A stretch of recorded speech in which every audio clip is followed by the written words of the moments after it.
Donc on continue le cours sur les distributions. Donc on va s'intéresser à la composition d'une distribution et d'une fonction.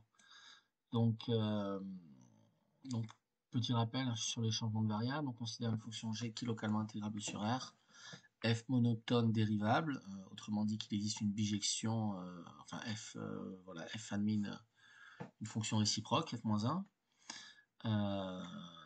Donc bon, j'ai dessiné là le dessin d'une fonction non monotone. C'est une fonction dont l'image peut avoir deux antécédents. On voit ici que f de x1 égale f de x2 est égal à 0. Donc c'est une fonction qui n'est pas monotone. Clairement, on a une fonction monotone car elle est croissante.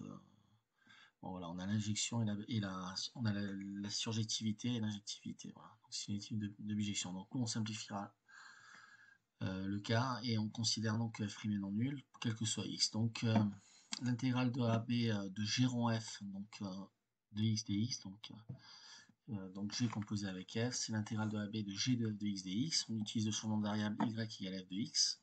Donc dy sur dx c'est f' de x c'est f-1 de y. Et donc cette intégrale peut s'exprimer sous la forme l'intégrale de f de a f de b de g de y par d de y sur f' de x. F' de x, ben, on peut l'écrire sous la forme f' de f-1 de y, hein, d'accord. Voilà, donc si on considère une distribution régulière, f qui est localement intégrable sur R, pour toute fonction de test, donc on a défini la distribution comme étant ce produit scalaire, la distribution donc associée à la fonction f, donc la fonction test phi qui agit sur f, donc comme l'intégrale sur R de x phi de x dx. Et donc on a la distribution associée à une composition de fonctions, donc on a composé f rongé, qui s'écrit l'intégrale de moins l'infini à plus l'infini de f de g de x phi de x dx. Donc on utilise le changement de variable en posant y égale g de x, avec une fonction donc bien sûr monotone sur R, et on obtient donc avec un jeu d'écriture que cette distribution-ci est égale à la distribution suivante, d'accord. Ok. Donc pour toute fonction de test appartenant à phi, d'accord, T rond G appliqué à phi en termes de distribution, c'est la distribution sous la forme du produit scalaire entre t et f rond g-1 sur g' rond g-1. Alors on va prendre l'exemple du Dirac. On s'intéresse au Dirac de la fonction f en x.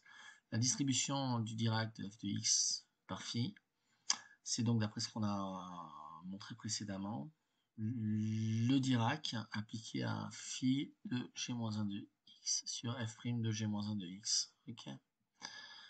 Le Dirac en fait crache la fonction en 0, d'accord. Donc on s'intéresse à cette valeur, la valeur de cette fonction en 0.